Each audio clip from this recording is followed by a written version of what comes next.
एक औरत बाहर से आकर बहुत बड़ा बंगला बनाकर उसमें रहने लगती है। वह औरत देखने में बहुत ही खूबसूरत थी, साथ ही दिल की भी बहुत अच्छी थी। वह गरीबों की भी मदद किया करती थी। उसका नाम सरिता था, लेकिन लोगों ने उसका नाम परी रख दिया था। पड़ोस ही में चमन नाम का एक आदमी रहता था, जो बहुत ही गरीब था। उसके घर उसकी बेटी की शादी थी। चमन परी के घर जाता है, दरवाजे की कुंडी खिटखिटाता है। अरे चमन, सुबह सुबह क्या हुआ? अरे परी जी, क्या आप मेरी थोड़ी सी मदद कर सकते हैं? बताओ चमन जी, अगर मुझसे हो सकेगी तो जरूर मैं आपकी मदद करूंगी। परी जी, मेरी बेटी की शादी है। मेरी बेटी के लिए कपड़े और कुछ शादी की चीजें लाने की जरूरत है, लेकिन मेरे पास पैसे नहीं है। महेश पैसे तो दे रहा है, लेकिन बहुत ज्यादा ब्याज पर दे रहा है। इतना मैं कैसे वापस दे पाऊंगा? बस पैसों की जरूरत है, लो ले जाओ ये पैसे। और भी जरूरत पड़े तो फिर भी ले जाना, और जब आपके पास पैसे आ जाए तो मुझे वापस कर देना। चमन पैसे लेकर अपने घर चला जाता है। परी लोगों की मदद करने में पीछे नहीं हटती थी, लोगों की भरपूर मदद किया करती थी। लेकिन एक बात में वह मदद नहीं कर पा रही थी। उसी गांव में नदी के किनारे आए दिन लाश मिला करती थी। अरे ये हो क्या रहा है? हर 2 दिन पर हमें यहाँ से लाश मिलती है। हमें इसका जल्दी पता लगाना होगा। सारे लोग जमा होते हैं। थोड़ी देर बाद सारे लोग चले जाते हैं। फिर अगली रात एक आदमी सड़क से गुजरता है। भैया, अरे भैया मेरी तरफ देखो तो। डर क्यों रहे हो? मुझे तो आपकी मदद चाहिए। इधर तो आइए। नहीं, हम किसी की मदद नहीं करते हैं। मुझे घर जाने दीजिए। अरे मुझे घर जाने दीजिए। वो आदमी चलने लगता है। एक बार तो मेरी तरफ देखिए, शायद आपका इरादा बदल जाए। नहीं, हमको नहीं देखना।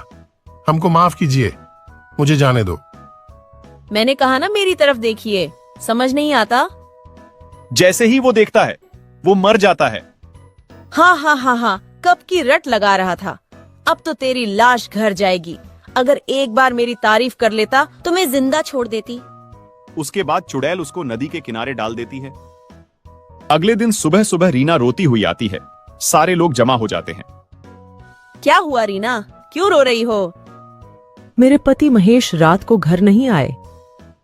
चलो हम उस नदी के पास जाकर देखते हैं। सारे लोग नदी के पास जाते हैं। साथ में परी भी आती है। अरे महेश को किसने मारा? मुझे तो लगता है कोई हमारे गांव को नुकसान करने के लिए ये सब कर रहा है, ताकि लोग गांव छोड़कर चले जाएं। जल्दी उसका पता लगाना होगा। अरे अब मैं छोड़ूंगा नहीं। मैं पता लगा कर रहूंगा कि ये सारा कौन कर रहा है। अगले दिन राहुल गांव के रास्ते निकलता है। तभी आवाज आती है। एक बात सुनो। सुनो भैया, क्या आप मेरी मदद कर सकते हैं? कौन है तू? इससे क्या फर्क पड़ता है कौन हूँ मैं? अच्छा, तुम ही हो जो लोगों को मार डालती हो। हाँ हाँ हाँ, मैं ही हूँ जो लोगों को मार रही हूँ। तुम क्या कर लोगे? आज तो तुम्हारी बारी है।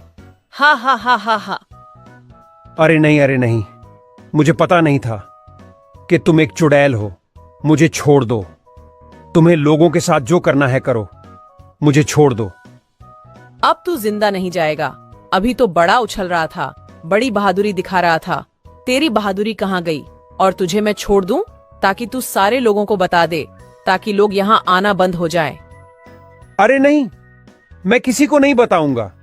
किसी के सामने मुंह भी नहीं खोलूंगा कि लोगों को चुड़ैल मार रही है।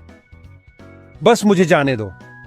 चुड़ैल उसको भी मार डालती है और नदी के किनारे जाकर डाल देती है। सुबह जब लोग नदी के किनारे पर जाते हैं तो देखते हैं, अरे ऊपर वाले, इसने तो राहुल को भी मार डाला। क्या जरूरत थी अकेले जाने की? क्या हीरो बनने गए थे? कुछ तो करना होगा। अगर रोज रोज इस तरह चलता रहा तो पूरा गांव खाली हो जाएगा। हमें जल्दी से उसी पर निर्णय लेना होगा। हाँ, मेरी तो राय है कि सारे गांव वालों को जमा किया जाए। उसके बाद सारे गांव वालों को जमा किया जाता है। गांव के सरपंच और मुखिया और बड़े बड़े लोग जमा होते हैं। गांव का सरपंच खड़ा होता है और लोगों से कहता है, हर एक आदमी इस मामले में अपनी अपनी राय दे। हमें क्या करना होगा? सरपंच जी, मेरी राय है कि आज रात सारे लोग पूरे गांव में फैल जावे और नदी के पास भी कुछ लोग चले जाएं। लोगों को कौन मारता है सब पता चल जाएगा। लेकिन सारे लोगों को देखकर वह नहीं आएगा तो हमारा काम नहीं होगा। सरपंच जी मेरी बात सुनो, मैं आज रात को जाऊंगा, मेरे साथ एक आदमी को और भेजो, हम दोनों मिलकर पूरी बात का पता लगाएंगे, फिर हम सुबह आपको बता देंगे। ये बात सही है। दूसरा आदमी कौन तैयार है, जल्दी बोलो। तो एक आदमी खड़ा होता है जिसका नाम प्रकाश होता है। सरपंच जी मैं जाऊंगा। लोग अपने घरों पर चले जाते हैं। जैसे ही रात होती है तो प्रकाश और मोनू दोनों गांव से निकलकर सड़क के करीब जाते हैं। वहां से दोनों अलग अलग हो जाते हैं।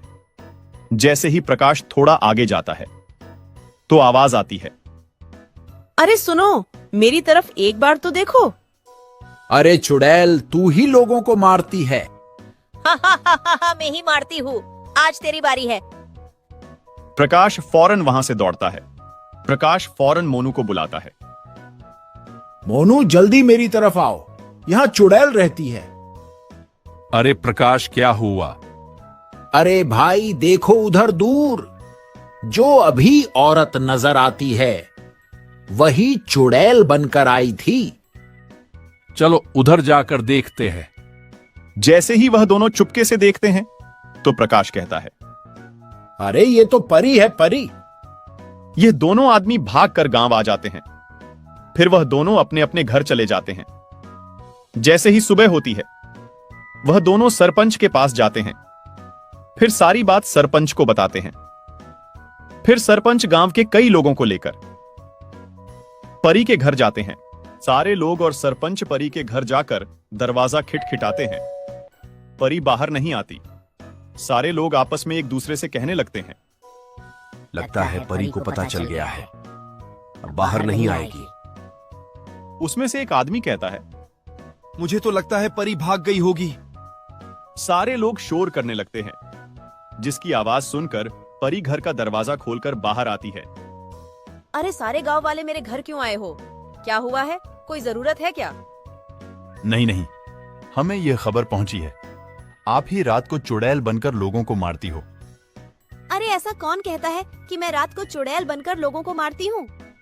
सुनिए परी जी, कल रात मोनू और प्रकाश दोनों गांव के बाहर सड़क पर जा रहे थे। जब दोनों अलग हो गए तब प्रकाश के सामने चुड़ैल बनकर क्या कह रही थी। हाँ हाँ, मैं ही चुड़ैल थी, क्या कर लोगे? अरे परी, आप ऐसा रात में क्यों करती हो, उसकी क्या वजह है? सरपंच जी जरा सुनिए, जब मेरा पति चोरी करते हुए पकड़ा गया था उसी वक्त गांव वालों ने मिलकर उसको मार दिया था। उस वक्त मैं प्रेग्नेंट थी। मेरे पति के मर जाने के बाद मैंने आत्महत्या कर दी थी। तब से मेरी आरती चुड़ैल बंद कर भटक रही है। मैं किसी को नहीं छोड़ूंगी, सारे गांव वालों से बदला लेकर रहूंगी। तभी परी चुड़ैल बन जाती है। तभी सरपंच के पास दो आदमी आकर कहते हैं, सरपंच, हम तांत्रिक को लेकर आते हैं, वो चुड़ैल को अपने कब्जे में कर देगा। वो दोनों तांत्रिक के पास जाते हैं और तांत्रिक को सारी बात बताते हैं। तांत्रिक उन दोनों के साथ आता है। तांत्रिक चुड़ैल से कहता है, गांव वालों को परेशान करना बंद कर दे। नहीं, मैं गांव वालों से बदला लेकर रहूंगी। तभी तांत्रिक चुड़ैल को आग लगा देता है। चुड़ैल जल जाती है। सारे गांव वालों को चुड़ैल से छुटकारा मिल जाता है। सारे गांव वाले तांत्रिक का शुक्रिया अदा करते हैं।